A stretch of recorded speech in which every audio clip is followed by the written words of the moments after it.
One, two, three, four. I've got 4 kids. The 2 youngest are both adopted, both of whom have Down syndrome, one of whom has pretty severe autism. He's got a feeding tube. He's just got a whole host of issues. And what we learned um, after a number of years of having children with disabilities and having kids with Down syndrome is, um, while I think inclusion is just generally speaking a more palatable topic than it used to be, people still don't know how to. They have questions and they don't know how to start the conversation. They don't know how to ask without feeling like a jackhole. You know what I mean? Like my family, all of my kids, my friends wanted to wear things that supported the Down syndrome community and sort of supported my 2 kids.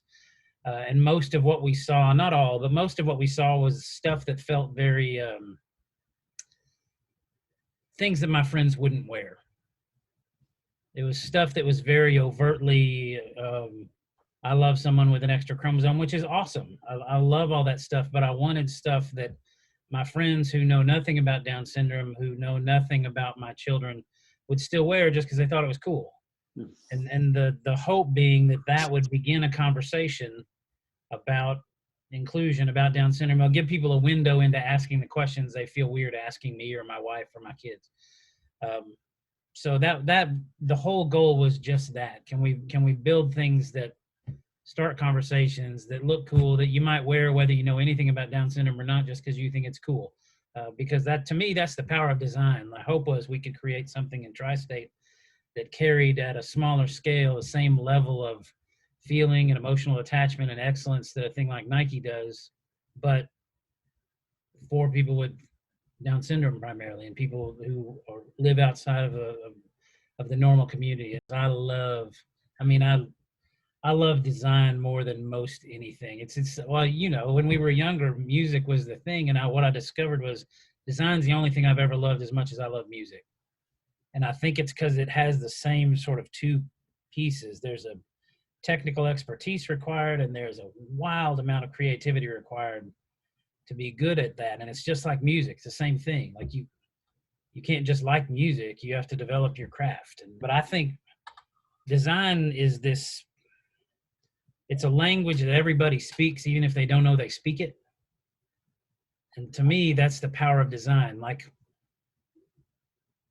we may speak completely different languages, but if I put this beautiful package in front of you, you immediately associate value and craft and elegance and an ascribed level of importance to this thing simply because of how it's packaged, simply because of how it's looked.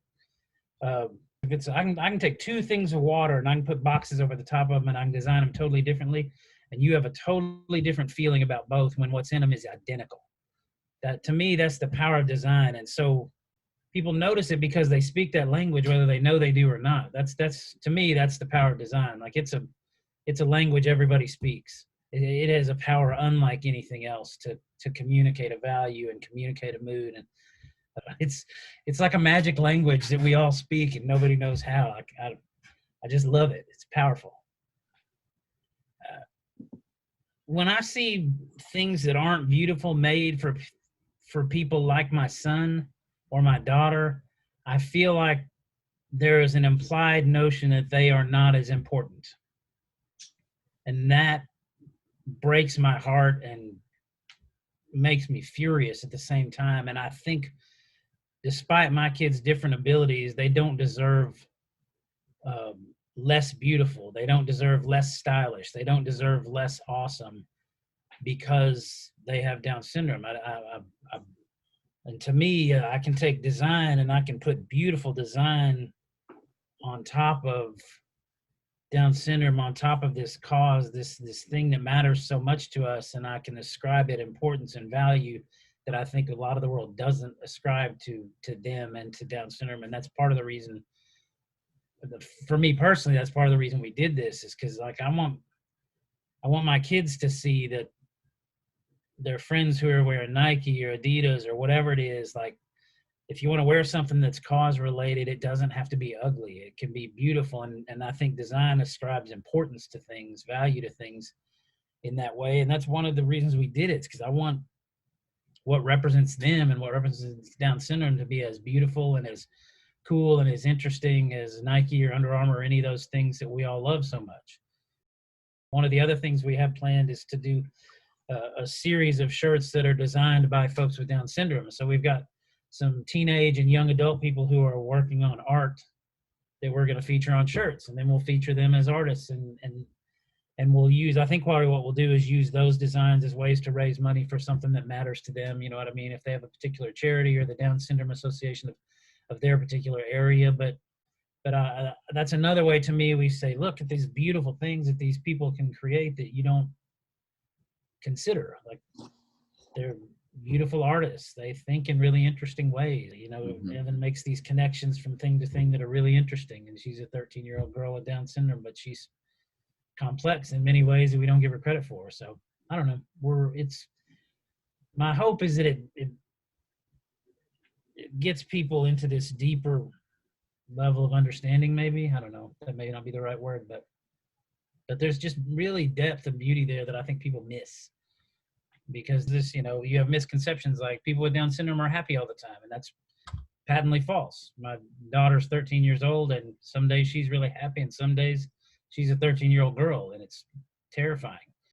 And like my son, who has autism and Down syndrome and a feeding tube and all these issues, the thing he listens to most in the world is Les Miserables. Oh, nobody's even sure how he found it. I think we watched the 25th anniversary thing and he loved that. But I mean, that's on his iPad. He probably listens to that, some version of that, 15 times a day. So to me, that's one of those things that I hope this starts a conversation about, where you go, yeah, it's some of the things you know about Down syndrome are right. They're absolutely right. But my son loves Les Miserables, and then we'll listen to Metallica in the car as loud as we can get it. Like, and he has this beautiful emotional sense to him, despite his disability in terms of speaking and communicating and things like that. He has an emotional intelligence that I think is probably better than most of us. He has this keen sense of when something's not right between us, and if something's not right, he'll come and he'll put his face on mine and he'll rub my nose and be like, "Daddy, Daddy, Daddy."